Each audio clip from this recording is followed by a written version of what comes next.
नमस्कार मित्रांनो, the GK zone Marathi या चॅनलमध्ये आपले स्वागत आहे। स्पर्धे परीक्षेसाठी अतिशय उपयुक्त व महत्त्वाचे प्रश्न आपण पाहणार आहोत। चला तर सुरू करूया। 2023 या वर्षाचा महाराष्ट्र भूषण पुरस्कार कोणाला जाहीर झाला आहे?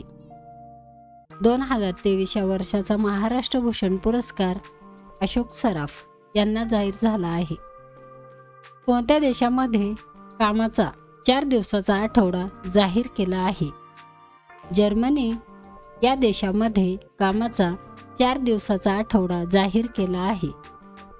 भारतात कोणत्या राज्याने पहिली सडक सुरक्षा फोर्स सुरू केली आहे?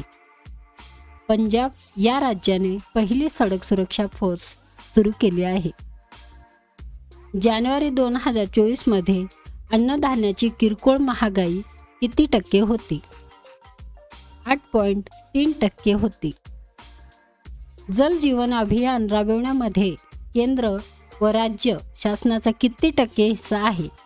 जल जीवन अभियान राबविण्यामध्ये केंद्र व राज्य शासनाचा 50% हिस्सा आहे। राज्यात सर्वाधिक नळ जोडणी कोणत्या जिल्ह्यात झाली आहे? राज्यात सर्वाधिक नळ जोडणी जालना या जिल्ह्यात झाली आहे। जल जीवन अभियानाअंतर्गत किती लिटर गुणवत्तापूर्ण पाण्याचा पुरवठा दर दिवशी करण्याचे उद्दिष्ट आहे? जल जीवन अभियानाअंतर्गत 55 लिटर गुणवत्तापूर्ण पाण्याचा पुरवठा दर दिवशी करण्याचे उद्दिष्ट आहे। रिझर्व्ह बँक ऑफ इंडियाने 2023-24 साठी महागाई दराचा अंदाज किती टक्के वर्तवला आहे? 5.4% वर्तवला आहे। संरक्षण साहित्य निर्मिती केंद्र जवाहरनगर खालीलपैकी कोणत्या जिल्ह्यामध्ये आहे? संरक्षण साहित्य निर्मिती केंद्र जवाहरनगर भंडारा या जिल्ह्यामध्ये आहे। मुंबई शहराला पाणी पुरवठा करणारे तानसा हे धरण खालीलपैकी कोणत्या जिल्ह्यात आहे? मुंबई शहराला पाणी पुरवठा करणारे तानसा हे धरण ठाणे जिल्ह्यात आहे। सागरेश्वर हरिण हे अभयारण्य खालीलपैकी कोणत्या जिल्ह्यात आहे? सागरेश्वर हे अभयारण्य सांगली या जिल्ह्यात आहे। नॅशनल हायवे क्रमांक 50 हा खालीलपैकी कोणता हायवे आहे? नॅशनल हायवे क्रमांक 50 हा पुणे नाशिक हायवे आहे। भारतामध्ये सोन्याची खाण खालीलपैकी कोणत्या राज्यामध्ये आहे? कर्नाटक या राज्यामध्ये सोन्याची खाण आहे। फकीरा ही कादंबरी खालीलपैकी कोणाची आहे? फकीरा ही कादंबरी अण्णाभाऊ साठे यांची आहे। PIT इंडिया हा कायदा खालीलपैकी कोणत्या वर्षी संमत करण्यात आला होता? PIT इंडिया हा कायदा 1784 मध्ये संमत करण्यात आला होता। विजयस्तंभ खालीलपैकी कोणत्या ठिकाणी उभारण्यात आला होता? विजयस्तंभ चित्तोडगड या ठिकाणी उभारण्यात आला होता। बिरसा मुंडा हॉकीचा स्टेडियम खालीलपैकी कोणत्या ठिकाणी आहे? बिरसा मुंडा हॉकी स्टेडियम रूरकेला ओरिसा या ठिकाणी आहे। द्विभाषिक मुंबई राज्याची स्थापना खालीलपैकी केव्हा झाली? द्विभाषिक मुंबई राज्याची स्थापना 1 नोव्हेंबर 1956 मध्ये झाली। महाराष्ट्र राज्याचा राज्य पक्षी खालीलपैकी कोणता आहे? महाराष्ट्र राज्याचा राज्य पक्षी हरियाल आहे।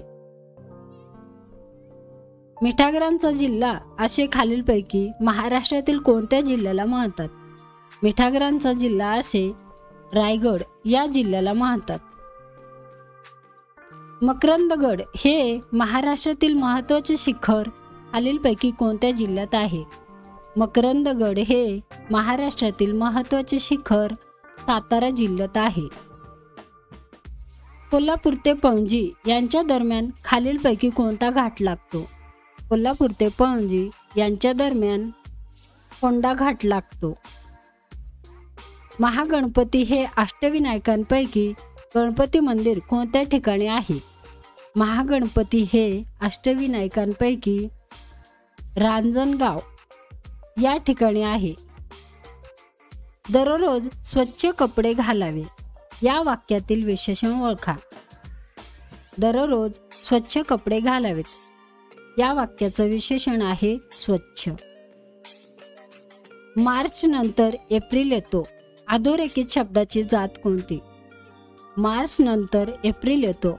अधोरेखित शब्दाची जात आहे शब्दयोगी अव्यय. गटात न बसणारे पद ओळखा. शौर्य, मित्र, क्रौर्य, धैर्य. तर गटात न बसणारा पद आहे मित्र. लक्ष्मी या शब्दाचा समानार्थी शब्द खालीलपैकी कोणता आहे? लक्ष्मी या शब्दाचा समानार्थी शब्द कमला, रमा, वैष्णवी हे सगळे योग्य पर्याय आहेत. आकाश या शब्दाला समानार्थी नसलेला शब्द कोणता आहे? आकाश या शब्दाला समानार्थी नसलेला शब्द नीरज आहे. भूपाल या शब्दाचा समानार्थी शब्द खालीलपैकी कोणता? भूपाल या शब्दाचा समानार्थी शब्द आहे राजा. अनेक शब्दांबद्दल एक शब्द सांगा. बालकांना झोपण्यासाठी गायले जाणारे गीत म्हणजेच अंगाई होय. नाव सोनूबाई, हाती कथलाचा वाळा या म्हणीचा अर्थ सांगा. नाव सोनूबाई, हाती कथलाचा वाळा या म्हणीचा अर्थ आहे नाव मोठे पण कर्तृत्व कमी प्रतीचे. खडे चारणे वाक्यप्रचाराचा योग्य अर्थ. खडे चारणे या वाक्यप्रचाराचा योग्य अर्थ आहे पराभूत करणे. खालीलपैकी अविकारी शब्द कोणता आहे? खालीलपैकी अविकारी शब्द आहे क्रियाविशेषण. मी रस्त्याने जात असेल या वाक्याचा काळ ओळखा. मी रस्त्याने जात असेल या वाक्याचा काळ आहे अपूर्ण भविष्यकाळ. दिग्विजय हा शब्द खालीलपैकी कोणत्या संधीचे उदाहरण आहे? दिग्विजय हा शब्द व्यंजन संधीचे उदाहरण आहे. चाचीचे हे कोणत्या विभक्तीचे प्रत्यय आहे? चाचीचे हे षष्ठी या विभक्तीचे प्रत्यय आहे. अजन्म हा शब्द कोणत्या प्रकारचा समास आहे? अजन्म हा शब्द अव्ययी भाव समास आहे. मित्रांनो, चॅनल आवडला असेल तर प्लीज नक्कीच व्हिडिओला लाईक करा, चॅनल सबस्क्राईब करा. धन्यवाद.